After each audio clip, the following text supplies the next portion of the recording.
누가복음 24장의 44절로 48절까지 본문 말씀의 제목은 부활의 의미 무엇일까라는 물음표를 붙입니다. 새벽에 예배를 드릴 때에 부활의 주님을 만나려면 어떻게 되느냐라는 요한복음 20장의 말씀을 가지고 은혜되고 깨닫게 되는 시간 된 줄로 믿습니다. 막달라 마리아 여인네처럼 적극적인 믿음과 포기하지 않는 믿음을 통하여 주님을 만나보게 되는 광명을 얻게 되었습니다. 자, 오늘 오전의 말씀을 통해서 누가라는 제자는 무슨 말씀을 하고자 했을까? 부활의 의미는 무엇일까? 부활은 늘 말씀드렸던 것처럼 다시 붙자, 살활자, 다시 산다는 의미를 가지고 있습니다. 이 부활은 구약성경에 출애굽기 12장에 나와 있는 말씀 속에서 6월절에 그 양들을 잡아서 인방과 문설주에 발랐을 때에 재앙이 넘어갔도다 라고 해서 넘을 유자 재앙이 넘어갔다 해서 6월절이라고 구약은 말합니다. 그 6월절이 신약의 부활절로 바뀌게 된 것인데 의미는 같습니다. 구약에는 번제물의 양이 번제로 드려지게 된 것이고, 바로 신약에는 우리 예수 그리스도 그분께서 우리들의 모든 죄를 사하시고 사흘 만에 부활하셔서 베드로와 제자들 500명 문도에게 만삭되지 않았던 사도 바울에게 나타났다라고 고린도전서 15장은 기록하고 있습니다. 자, 오늘 누가라는 제자는 특별하게 이 세상에서는 의사의 본업을 갖고 있었지만 복음을 위해서 살았다는 제자입니다. 특별히 그는 뼈와 살이 있는 예수 그리스도 그분을 기록해내고 있습니다. 그래서 39절을 보면 내 손과 발을 보고 나인 줄 알라. 또 나를 만져보라. 영은 살과 뼈가 없으되 너희 보는 바와 같이 나는 있느니라. 영은 뼈와 살이 없습니다. 그러나 오늘 예수 그리스도 그분께서는 나는 너희들 보는 바처럼 뼈와 살이 있도다 라고 말씀하시면서 생선을 가져와라 라고 말하면서 의심을 하고 있었기 때문에 41절의 말씀을 보면 저희가 너무 기쁨으로 오히려 믿지 못하고 기이 여길 때에 이상하게 여겼다 그러죠. 이르시되 여기 무슨 먹을 것이 있느냐 하시니 이에 구운 생선 한 토막을 들이매 받으사 그 앞에서 잡수시더라. 영은 뼈와 살이 없기 때문에 공중에 날아다니기 때문에 생선이라는 것을 잡수실 수가 없어요. 다른 복음서에서는 우리 예수님이 그냥 살아나셨다 했는데 누가라는 제자는 지식적으로 성경을 기록해 놓으면서 주님은 뼈와 살이 함께 있는 분으로 부활하셨다. 그래서 다시 살아나셨다라는 말씀을 하고 있습니다. 자, 그럼 부활의 의미는 어떤 의미를 가지고 있나? 의미의 뜻은 뜻자 숨어있는 뜻이라는 뜻입니다. 자, 그래서 부활에 대한 어떤 그 의미가 무엇일까? 본론으로 들어갑니다. 첫째, 죽어도 살 수 있다는 의미를 갖고 있습니다. 특별히 요한복음 11장의 24절 25절까지 말씀해 놓은 것처럼 죽어도 살겠고 살아서 믿는 자는 죽음을 맛보지 아니하리라. 나중에 나사로는 살아날 줄 알았던 마르다와 마리아는 지금 곧 산다고 하지 않았느냐 라는 예수 그리스도의 그분의 말씀에 볼문을 열어놓게 되고 살게 하셨던 나사로의 말씀을 우리는 기억하고 있습니다. 죽어도 살 수 있다는 의미. 세상의 많은 유교 사상이나 다신론주의는 우리가 과연 죽어도 살 수 있을까라고 이렇게 의구심을 가지고 믿고 있습니다. 자, 오늘 봉독해 올렸던 말씀의 44절을 보면 내가 너희와 함께 있을 때에 너희에게 말한 바. 자, 너희와 함께 있을 때는 바로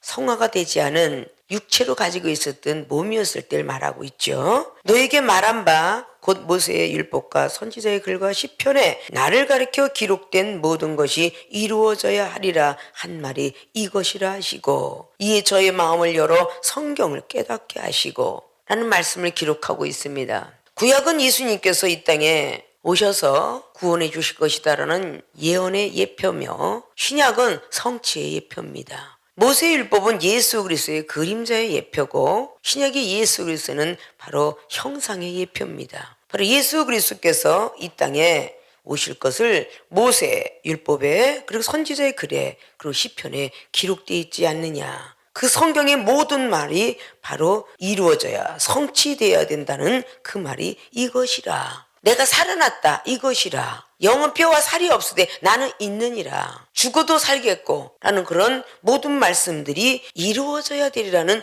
그것이 바로 지금 이루어졌느니라 라고 말씀하고 있는 것입니다. 그리고 저의 마음을 열었다고 말합니다. 마음을 열어서 성경을 깨닫게 하셨다. 자, 우리 마음을 열어줘서 성경을 깨닫겠다는 건 성령의 강한 힘입니다. 제자들이 예수님을 몰랐을까요? 사복음서를 보면 얼마나 기적과 이적을 베풀면서 다니셨는가. 요한복음장을 통해서 하나님의 아들이라고 기록했던 모든 말씀들은 요한복음 2장부터 시작하여 과학도 철학도 가히 믿어지지 않는 물이 포도주가 되는 역사부터 시작하여 니고데모가 율법의 선생이었지만 가히 깨닫지 못하는 물과 성령의 역사로 시작하며 요한복음 4장의 사마리아 여인, 유대인이 상종치도 않았던 사람을 결국은 상종하게 만들고 요한복음 5장에 38년 된 누웠던 병자를 일으키게 되고 생명에 관한 것을 요한복음 6장을 통하여 요한복음 7장을 통하여 가히 저 말씀은 어디서 나오는가. 하나님으로부터 이 땅에 태어나서 지혜로 서기관과 바리새인들을 깜짝 놀라게 만들었던 그 장이 나는 오직 하나님께로부터 온 성령의 역사하심 따라 하게 되느니라. 그래서 요한복음 7장 15절 보면 배우지도 않았거늘 라는 말씀을 기록하고 있습니다. 요한복음 8장에 많은 바리새인 힐난을 받게 되죠. 저가 아브라함보다 먼저 있었더냐, 아직도 50도 되지 못했는데 라는 힐난의 소리와 함께 많은 기적을 행하죠. 9장에 눈먼 소경을 열게 되며 10장에 선한 목자로 11장에 나사로 일어나므로 12장에 다시 한번 예수 그리스도 그분의 복음을 싣고 나사로가 쫓아다닌 사건으로 요한복음 13장을 통하여서 서로 사랑하는 계명을 주고 요한복음 14장을 통하여서 예수 그리스도 나를 믿는 자는 반드시 나와 같은 일도 할 수 있다라는 12절을 통해서 기록해 놓으며 그 모든 능력을 행하려면 요한복음 15장에 나는 포도나무여 너는 가지니 절대 가지는 포도나무의 뿌리를 떠나선 안 되느니라 라는 말씀과 함께 성령의 역사하심을 기록해 놓고 있습니다. 그리고 요한복음 17장에 창세전에 계셨던 하나님을 찾게 되며 그 후부터 계속적으로 고난과 순회의 사건을 기록해 놓고 있습니다. 특별히 마태복음 16장에 베드로 사도는 천국 열쇠까지 부여받는 놀라운 사실을 우리는 볼 수가 있습니다. 세상 사람들은 예수님을 보고 더러는 엘리야, 더러는 에레미야, 더러는 선지자라고 말을 하지만 너희들은 나를 누구라 하느냐 라고 말했을 때에 하나님 아들이시며 예수 그리스도 성령의 이름을 가지고 오실 분이라 라고 말할 때에 바요나 시몬아 너는 참으로 복이 있도다 라는 말씀을 듣게 됩니다. 그랬던 사람이 예수님을 부인하고 그랬던 사람이 예수님을 버리고 그랬던 사람이 예수님을 팔았다는 사실에 우리는 주목을 해야 될 것입니다. 우리도 지금 예수님을 얼마나 잘 믿고 있느냐, 그리고 얼마나 기도를 많이 하느냐, 얼마나 신앙생활에 연조가 있느냐, 얼마나 직분을 갖고 있느냐 라고 말하는 모든 사람들이 나중엔 바로 이렇게 제자들과 같이 될 수도 있다는 것을 우리는 볼 수가 있습니다. 자, 그러한 제자들이 오늘 누가복음 24장의 앞자락에 15절 말씀을 보면 예수님께서 태어나신다고 하고 다시 부활하신다고 하셨는데 어디 가셨는고 라고 그렇게 고민을 하고 있을 때에 예수님이 옆에 지나가면서 무슨 글을 그렇게 보느뇨 라고 묻습니다. 이사야 글이 이해가 되지 않아서 그렇습니다. 그는 눈이 어두워서 눈이 가려워져서 예수님인 줄 알지 못하고 엠마오로 가는 두 청년은 쳐다보고 있었더라 라는 성경을 기록합니다. 부활하시기 직전에 예수님은 요한복음 20장에 기록된 말씀에도 있는 것처럼 말이죠. 15절을 보니까 막달라 마리아는 예수님인 줄 알아보지 못하고 동산지기인 줄 알았더라 라고 기록하고 있어요. 바로 오늘 누가복음 20장 15절에도 엠마오로 가는 두 청년이 예수님이 옆에 가신데도 불구하고 모르고 있었더라 라고 말씀합니다. 자, 영적으로 우리는 무엇인가는 알아야 돼서 마음을 열어서 성경을 깨닫게 하지 아니하면 주님이 옆에 계셔도 알 수 없도다. 성령이 임해서 깨닫게 하시지 않으면 알 수가 없도다. 죽어도 살겠고라는 사람들은 그리스도인에게만 임하게 되어 있지요. 그리스도인이라는 것은 기름 부음을 받다라는 원어적인 뜻을 갖고 있으며 헬라어로 크리스토스라, 구약의 히브리어로는 메시아격인 것을 뜻을 하고 있습니다.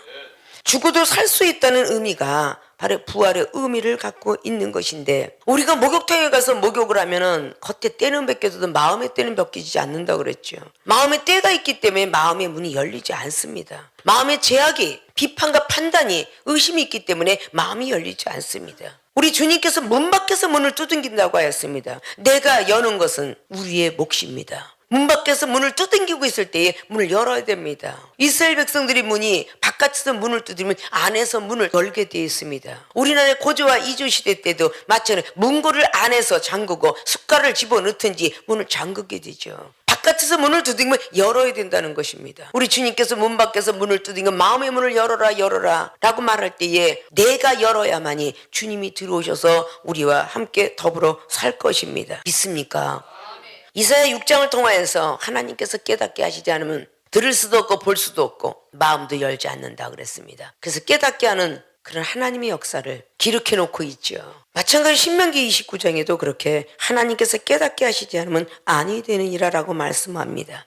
이 마음을 열었다는 것은 마음이 뜨겁지 않더냐 그렇게 깨닫지 못했는데 주님께서 말씀을 이사야 글을 열심히 해석을 해주니까 25절 이하로 계속적으로 해석해 놓는 것을 잘 볼 수가 있습니다. 우리가 주님께서 우리와 함께 길에서 말했을 때에 마음이 뜨겁지 않더냐고 말한 것이 35절에 두 사람도 길에서 된 일, 그리고 예수께서 떡을 떼시 자기들에게 알려진 것을 말하니까 이 말을 할 때 예수님께서 친히 그 가운데 서서 가라사대 때 너에게 평강이 있을지어다 하시니 저희가 놀라고 무서워 그 보는 것을 영으로 생각하는지라. 그렇게 영으로 생각할 때 나는 영이 아니니라. 너희들과 함께 있었던 너희들이 라보니오라고 찾았던 그 사람이니라. 지금 다시 살아난 이유는 무슨 이유인 줄 아느냐? 내가 산 것뿐만 아니라 너희들도 살 수 있다는 의미를 부여해 주기 위해서 내가 지금 살아났노라. 그런 말씀의 뜻입니다. 자, 부활의 의미는 다시 붙자 살려자 내가 사는 동시에 너희들도 살 수 있느니라 라는 걸 있기 때문에 우리가 죽어도 살 수 있다는 의미를 갖고 있다는 것입니다.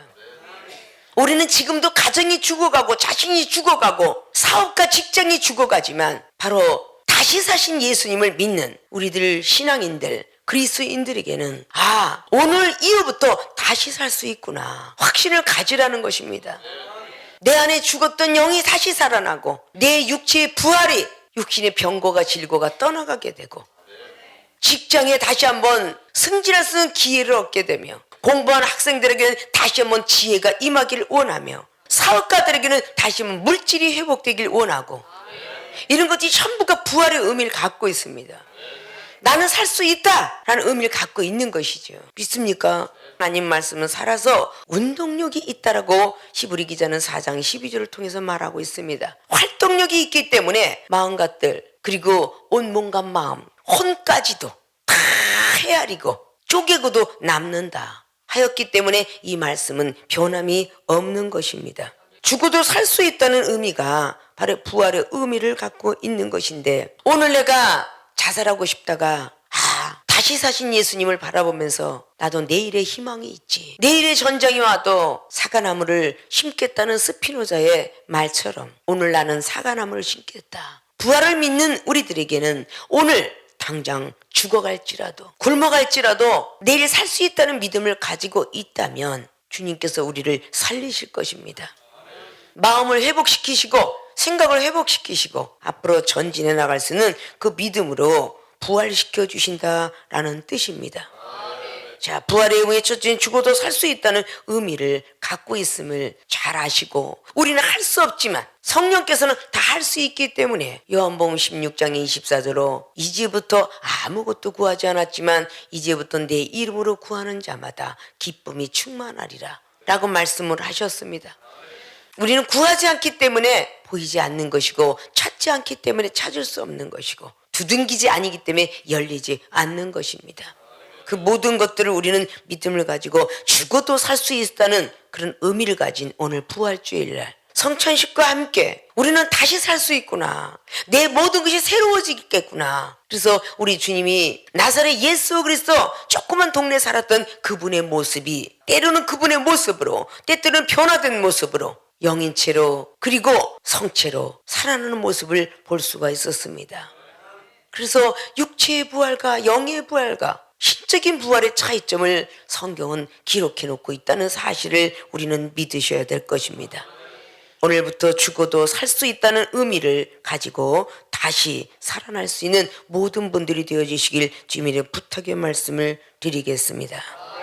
부활의 의미 두 번째, 믿음으로 구원받는다는 의미를 갖고 있습니다. 자, 오늘 46절에 또 이르시되 이같이 그리스도가 고난을 받고 제3일에 죽은 자 가운데서 살아날 것과 또 그의 이름으로 죄사함을 얻게 하는 회개가 예루살렘으로부터 시작하여 모든 족속에게 전파될 것이 기록되었으니 너희는 이 모든 일의 증인이라. 자, 믿음으로 구원받는다는 의미를 오늘 47절 48절을 통해서 말씀하고 있습니다. 그의 이름으로 죄사함을 얻게. 자, 우리의 이름으로 죄사함을 얻지 못해요. 그의 이름으로, 즉 예수 그리스도 그분의 이름으로 죄사함을 얻게 하는 의미를 갖고 있다고 하죠. 그 죄사함을 얻는다는 것은 아담이 지었던 원죄를 사하시고 다시 한번 살아날 수 있는 기회를 허락하신다. 그래서 회개, 다시 한번 뉘우칠 회 고칠게, 뉘우치고 고치는 사람이 돼서 예루살렘으로부터 시작하여 말씀을 배우는 교회로부터 시작하여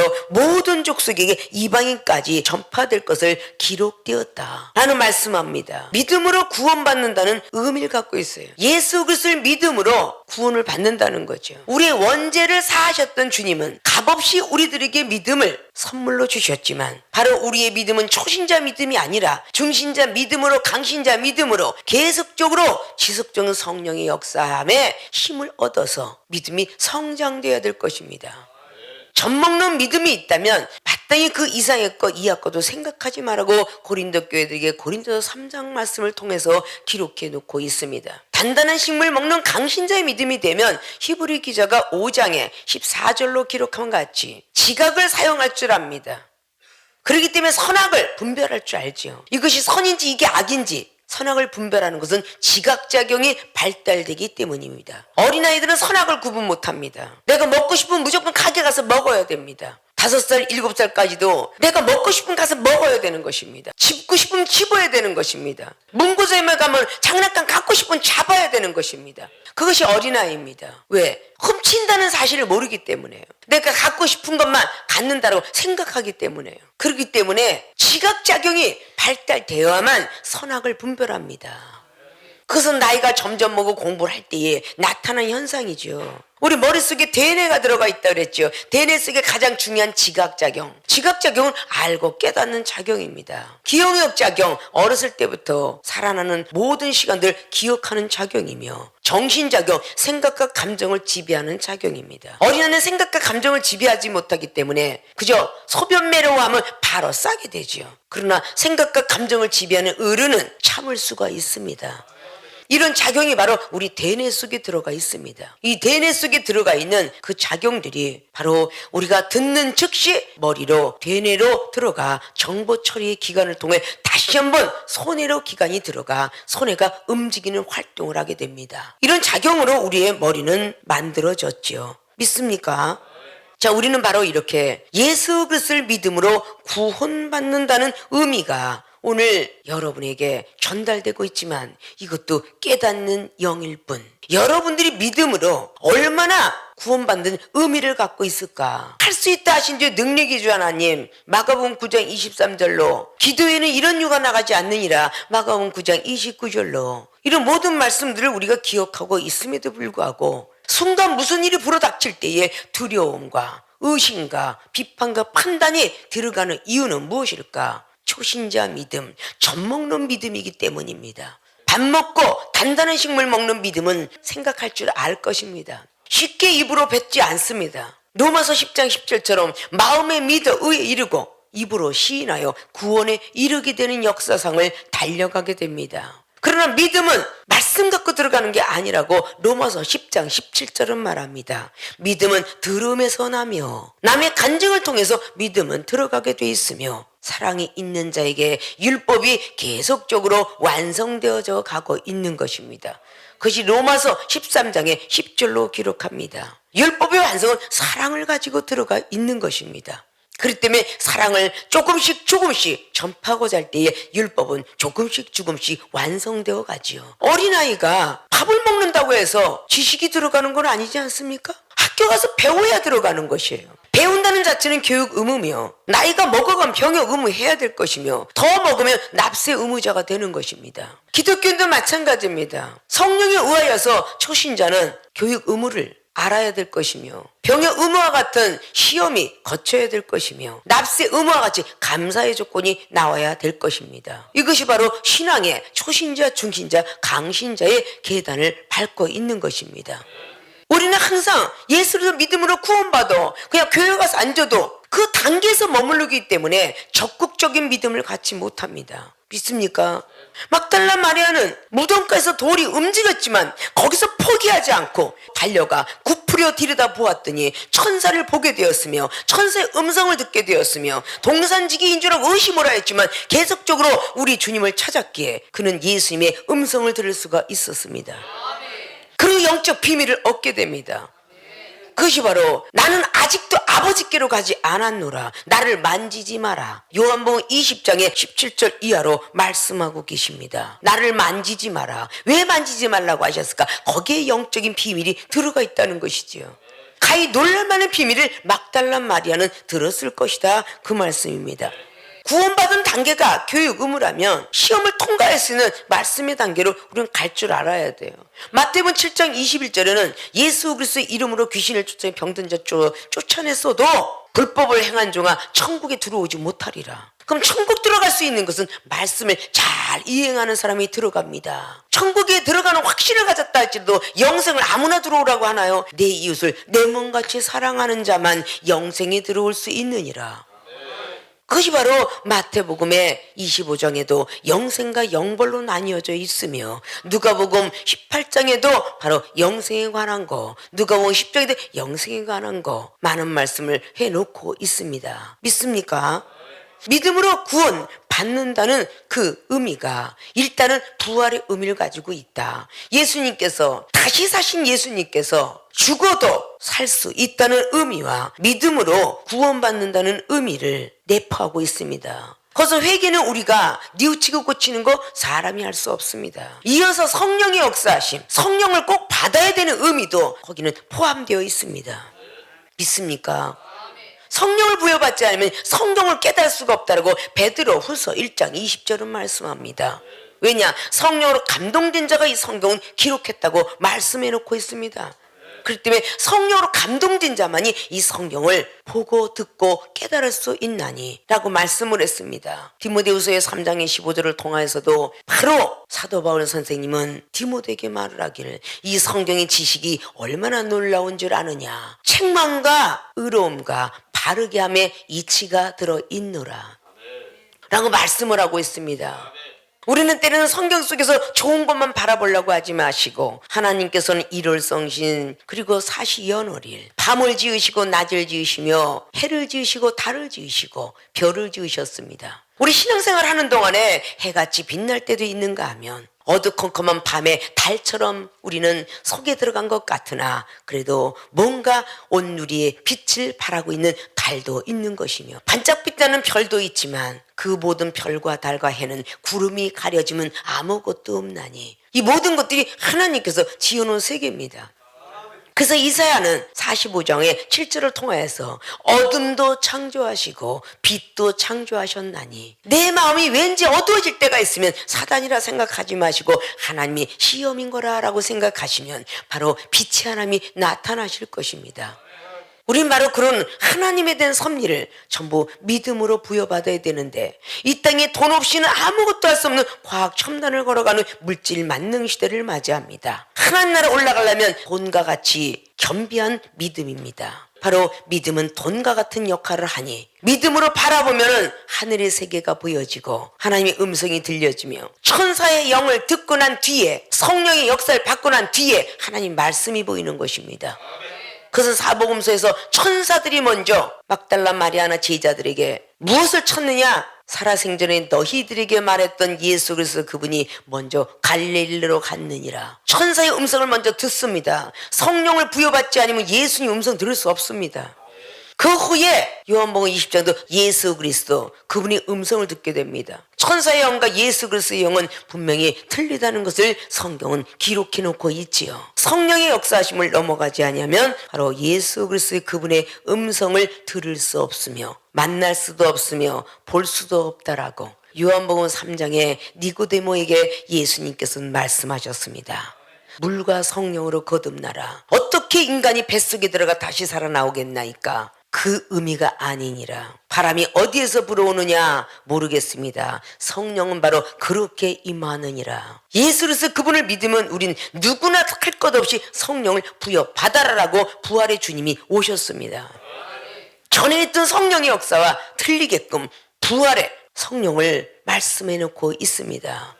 우리가 왜 공부를 해야 되느냐? 법을 알아야 되기 때문에. 성령을 왜 부여받아야 되느냐? 성경을 깨달아야 되기 때문에. 그런 의미와 똑같은 것입니다. 성경 말씀을 깨닫지 못하면 아무 소용이 없습니다. 에베소 3장에 있는 19절 이하 주셨던 말씀처럼 십자가의 도가 높이와 깊이와 넓이와 길이가 있는데 하늘을 높이 쌓아놓은들 우리가 알겠습니까? 땅에 길게 간들 지구상을 다 돌 수가 있겠습니까? 그 모든 것을 알으려면 어떤 시험이 와도 흔들려서는 아니 될 것입니다. 이스라엘 백성들이 구원받은 백성입니다. 분명히 출애굽기 14장에 홍해바다를 가르고 구원을 받은 백성들이 왜 다 가나안 땅 들어간다라고 비전을 받았음에도 불구하고 20세 이상은 들어가지 못했으며 20대 미만과 그리고 여호수아 갈렙만 들어갔을까? 바로 40년 광야 생활 동안에 시험을 승리하지 못했기 때문에 못 들어가게 됐던 것입니다. 공부의 시험을 넘어가지 못하면 세상 사람이 우리를 불러주지 않습니다. 공부에 학업을 마친 뒤에 좋은 회사에서 스카우트해가며 외국으로 들어갈 수 있으며 내가 꿈꿔왔던 비전을 이루게 될 것입니다. 의사로 꿈을 꿨든 변호사로 꿈을 꿨든 정치인으로 꿈을 꿨든 경제인으로 꿈을 꿨든 박사를 따지 아니하면 목적에 도달될 수가 없습니다. 바로 이 시험이라는 것을 우리는 잘 아시고 잘 넘어가셔야 될 것입니다. 우리 하나님 믿는 백성들에게는 믿음으로 구원을 받았지만 말씀을 행함으로 천국 가야 될 것이며 이웃을 내 몸같이 사랑하라는 요한복음의 13장 34절에 예수님께서 돌아가시기 직전에 했던 세 계명, 그걸 이루는 자들이 영생에 들어가게 있으니 그것이 바로 삼위일체 하나님을 믿는 믿음입니다. 구약의 성부님과 신약의 예수 그리스도 그리고 현대시대의 성령의 역사가 삼위일체가 같이 이루어져야만 하나님을 믿는다 할 수가 있는 것입니다. 구약엔 유월절이며 신약엔 부활절이며 우리 마음속에 생각 속에 넣어야 될 줄로 믿습니다.